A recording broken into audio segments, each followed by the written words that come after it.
All right, we're gonna get going. I just went and looked inside, and Harper's standing there at the screen door, knocking at the screen, not the glass door, the screen, like a sliding screen door, just knocking on the screen quietly instead of just opening it. Um, I'm working on these canisters this morning and mounting them up. So on your shocks that have the remote canister mounts, you need some way to mount that canister to put it somewhere, okay?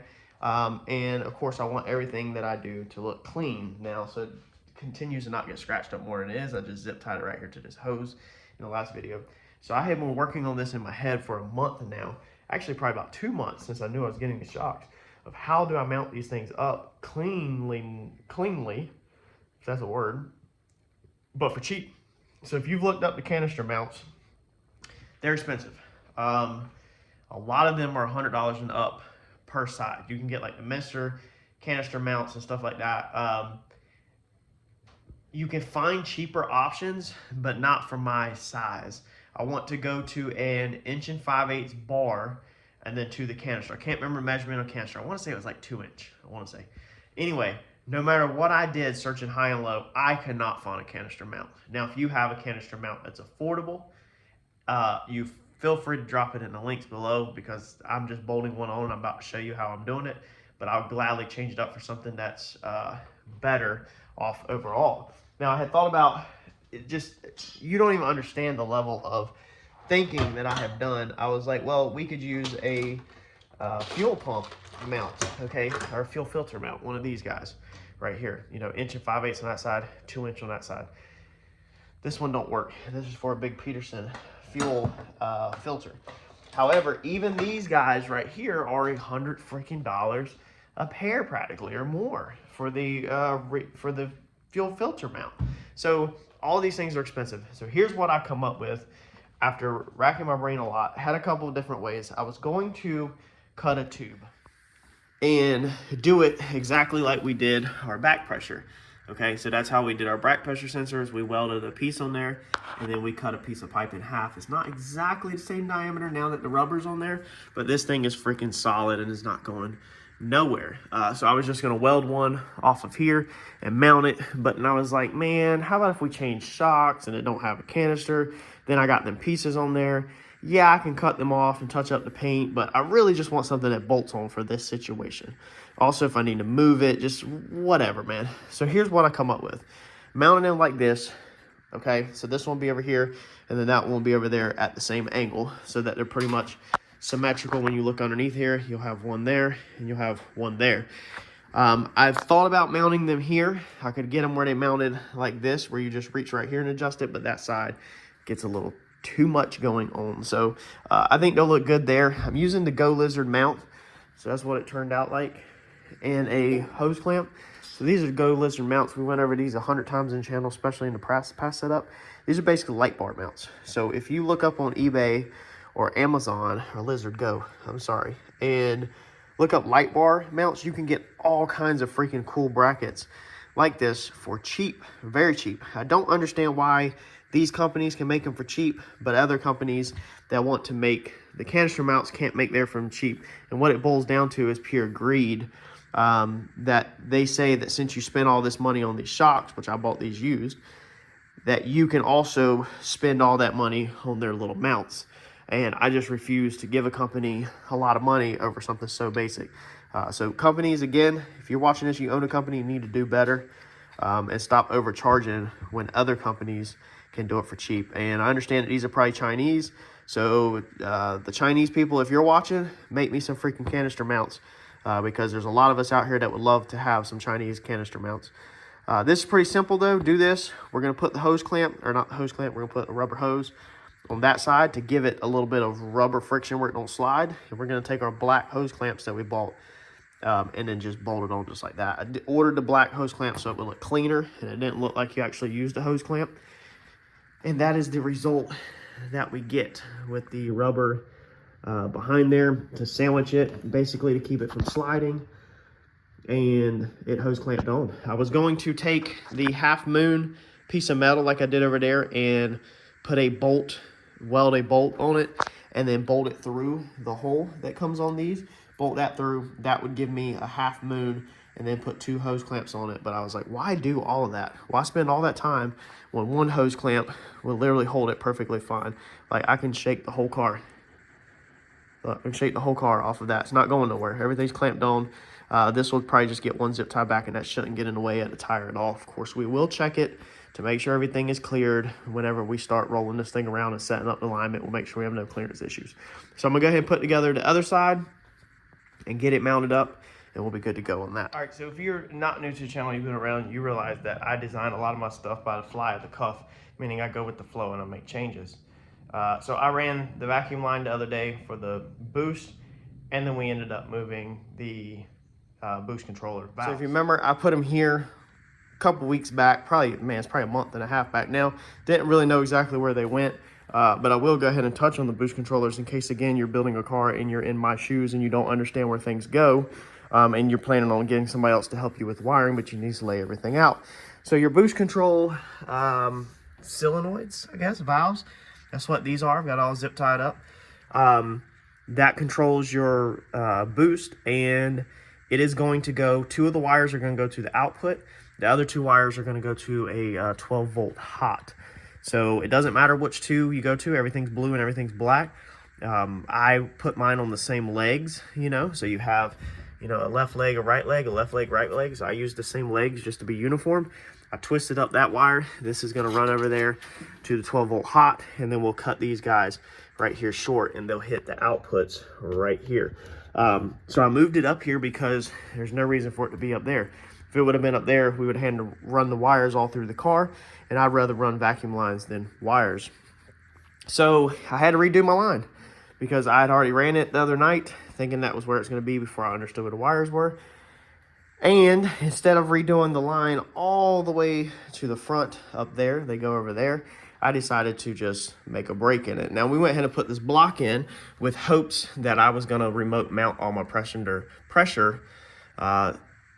sensors here, you know, back pressure, wastegate, and all that, only to later find out that the back pressure needed to be with a canister set up like this from, I think it was Low Dollar, and then it has the little pigtail thing, you know, on the hot side that Brandon built. Shout out to him, he did an amazing job on that. So that was stuck there. Once I lost that one, then I was down to just 2. I had my 5 bar here, and then I was going to run the wastegates.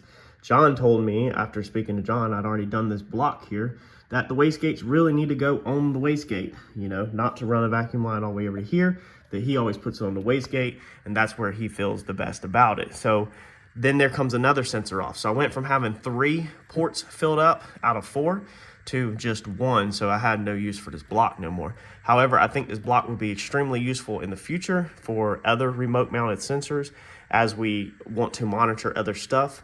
But for right now, we have 3 available ports. So I went ahead and decided that it would be pretty cool to run your line into here and push it in with a push lock, you know, and then branch it out. All of these go straight through. They don't go left to right. They just go straight through. It's just straight through, and they have 3 ports on every single one, so you can mount it however you want. I've just plugged all the fronts off so nothing's sticking out this way in front of the tire. So I decided to basically put a break in the line so that if we're ever pulling the engine or pulling everything off, we unplug the line from here, and then the whole vacuum line will come off versus having a vacuum line flopping around. All the other vacuum lines and flex line and stuff basically comes off the intake. So once you take your intake off, you take all the lines off, and then everything's out of the car. That way when the motor's out, you have less stuff hanging off the front end the least as possible. So anytime I can kind of incorporate that in there, you know, that's kind of amazing. All right, so I have been pushing to get a freaking seat in this car. Biggest thing is to get the driver's seat in here so I can sit in here and move forward to some really cool stuff I want to show y'all with the shifter that we are going to involve Brandon with on the CNC machine to incorporate more of a streetcar feel. We're putting streetcar feel back in here with cup holder, cell phone holder, and the Zeus T-handle tool holders. We're incorporating all of that. But we need to get the seat in here first so that we can set the angle of the shifter, because our angle of our shifter still just turns. It hasn't been set. So I need to sit in there And I really need to grab the helmet, because if you recall in the past I couldn't see the numbers on the side of the shifter, and that really messes me up since I'm a new drag racer and not knowing what gear I'm in, because I don't have it built where it's on the dash. Devin does a video where you can put a sensor on the side of the transmission and know what gear you're in on the dash, but to make it more simple, all of us normally just look at our shifter. So last time I had it tilted too much like this time I want it tilted a little bit more like that, where I'm kind of bumping it forward versus bumping it away from me. That was, originally. But to get there, I wanted to get all this done under this driver's seat. So I think I got it. We've pulled our 12 volt over here, and I've cleaned every freaking thing up. So here's my 2 blue wires right here. This is as clean as I can get this for right now. I'm not happy with this wiring. If I wasn't trying to take this thing to the track and go racing at all this year, I'd probably just stop what I'm doing right now, pull all the wiring out, and completely redo it again. I have a big problem as I go, and knowing that I could have freaking done better. And once I understand everything, like I said, I did not understand where the solid state relay went. I did not understand where the boost solenoids went. And when you don't understand that stuff and you're building the car from scratch, things just kind of end up being placed wherever, versus if you understand a 100% full race car, you can lay everything out from the gate and make things work better. And so every single time I have cut this car apart or changed this car, it's because I have learned stuff, and that's why I try to share with y'all where things go. I might not be showing you how to wire it. You can get that elsewhere, but the people showing you how to wiring it aren't necessarily telling you why it goes where it goes. So the 12 volt just pulls right here off of my side of my main 200 amp breaker. This is where all my 12 volt pulls off of pretty much on the whole entire car. Some of them branch to other leads and stuff like that. But if you notice, I went ahead and labeled this thing with bus bar 1. So just like you read it, is going to be the same orientation. So 1 through 6, and then bus bar 2, 1 through 6. That way I can go ahead and put in my phone the wire diagram, so I know what's on each of these bus bars, so I don't have to label each wire. Now, I haven't done these because I am 100% know that all of these are lighting, and I will eventually do them. That will be bus bar 3 and bus bar 4. I probably should go ahead and put labels on them, but I'm not too concerned about the lighting, because if we have a lighting issue at the track, such as headlights, taillights, turn signals, obviously we don't even need to waste our time trying to figure that out, because that's the least of our problems. But we want to know trans brakes, boost solenoids, and all that kind of stuff. So I think I'm done underneath here, meaning the only thing I got left is to put all the P-clamps back on that, hold the wires where they go, tighten them down. We need to go ahead and do the little push pins for our floor mats that we built. Shout out to Troy's Upholstery and Fab here in Wilmington. I did a video on the fireproof floor mats. These floor mats, trans cover and trans hump are 100% fireproof. That carpet will not burn at all. But it has these little snap buttons that I have to install in the floor real fast with some rivets to keep them in place. And that's what I need to go ahead and do. So I'm gonna go ahead and clean up my tools, and then I think we could put seat belts in, snap the floor mats in, P-clamps in, and then put the driver's seat in. And then moving forward, all of our work will be on our input-output board over there. And that should be it. All right, so we are just coming. There's nothing to film. I mean, I'm at a point, again, where there's just nothing to film. Ooh, we're gonna talk about that here in a second. A lot of y'all already know about them.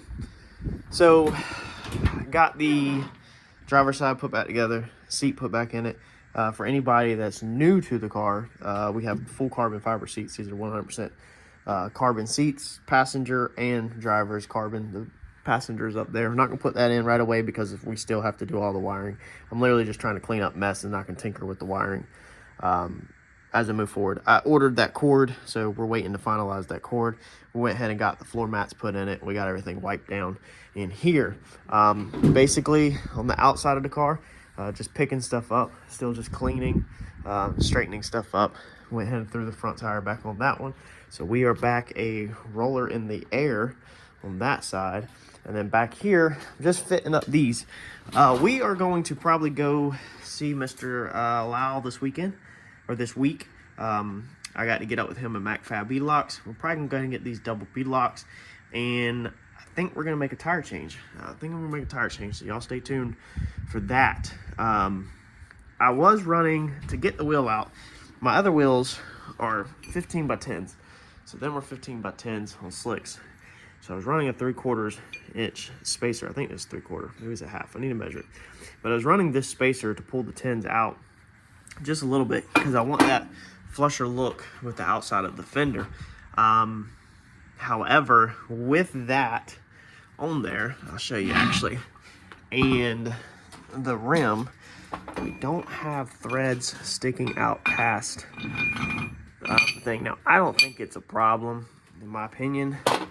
However, somebody else might think it's a problem. Let's see here.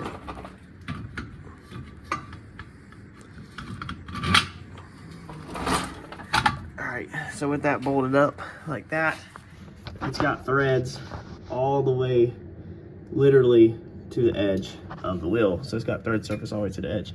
Now, these shank style lug nuts that I run, these are 1/2 inch studs. I don't run 5/8 studs. Everything I got is drilled for 5/8. So the billet specialties are 5/8. These are 5/8. Most rims I think are drilled for 5/8. But you run this shank style to take up the space so there's no slot. You can't be bolting up a 5/8 hole to a 1/2 inch bolt because it's gonna want to play like this, and that's very dangerous. If I would have known what I know now, a piece of advice, if you're ordering axles, when I ordered these axles, nobody told me, nobody ever even pointed out or told me. It's my responsibility to research it, but I didn't even know that I should have been ordering 5/8. Should have been 5/8 studs. Now you can send these axles back, these are Mosers, and get them drilled. Need to get that done. Just haven't done it. But running that shank style, that ensures pretty much that the whole thickness of the rim, you know, nothing's moving around. Now if we switch to this rim, I'm probably gonna have to switch to longer shank lug nuts, because these were for this guy right here. That way, as you can see, that way it's pretty much the full thickness of the rim. But with these Pro Stars, these are Weld Pro Stars, they're a lot fatter, and so we wouldn't have full seats. So we're gonna have to probably order some longer shanks. I'm gonna have to confirm the lug pattern. Oh no, it's on there, the thread size, I'm sorry. It's a 1/2 inch by 20. So I'm gonna need to order some with longer shanks, at least the thickness of that. But I don't know if I'm gonna run that spacer or leave it off. What I was trying to say is that basically your thread engagement is to right there. So your thread engagement is pretty much to about right here, okay? Most of this lug nut out here, there's no thread engagement, it was just a cap. So you wanna make sure that obviously you have as much thread engagement as you can. Running this would put me, you know, by the time you put the washer on there, okay, because the washer goes there, so anybody that's not familiar with this style setup, you run a washer there to protect the rim.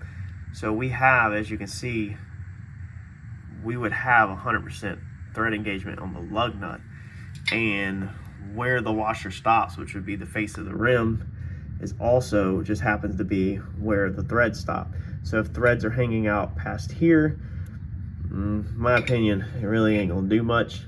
I know some people probably will probably say different, but I think I'm gonna go ahead and order a thinner spacer to just get them threads hanging out past that face of that rim and go from there. I know I should be re-drilling the axles, but man, I just don't want to freaking do that right now. So we're gonna get these to MacFab this week, have them double bead locked, switch them over. We're gonna add 5/8 to the front. That's gonna get me out closer towards the look at the runs on this car. I love pointing out flaws. Look at the runs. I never wet sanded none of that out. That's gonna get me farther out like I want to be. The correct shank length, which is the length of that shank on here, is going to be 1.38. Weld Racing actually sells a lug nut specially for this thick wheel that has a very thick shank. So that's the one. If you're running that thick welds, you need to just make sure that that shank is long enough to make sure it's fully that 1/2 inch lug nut is fully supported and you don't have any movement like this. Well, it is 8:20 Sunday night, and I had already called it a day. So a lot of y'all, I've had a couple comments about motivation and drive and just staying after it and just keep going. Look, sometimes you just got to get up and do it, man. Like, I quit earlier about 5:30, I think. No, 4:30. Yes, 4:30. Hung out outside for like 30 minutes, caught up on comments, wife cooked dinner. all that, and now it is 8:30 almost.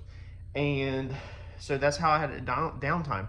Most people at 8:30 would be like, dude, my night's done, when it's really not, man. I mean, 8:30, even if you put in an hour, 9:30, you can get decent done in an hour. You know, if you go for 10:30, you just put in 2 hours worth of stuff. You put in an hour to 2 hours every single night all week, you just put in 5 hours during the week and plus your weekend. So you can get in 5 to 10 hours on your race car a week easily, you know, 5 to 7 hours pretty freaking easily if you stay after it. So that's what we're doing, is I'm trying to stay after this thing, because the goal is, come this Sunday night, this coming Sunday night, to be done with this thing. For the most part. We still got a long ways to go. Make sure you stay tuned, because this video is not over. We still have to buff on this car, clean this car up, do the wheels, repair the hood, because we had that intake piece in there. We got to repair the hood, put the front end back together. We're going to TKM. John's got to do spool up, and then we go in freaking racing, and we're going to get back to the paint videos, the how-to videos, the salvage stuff, and all of that. So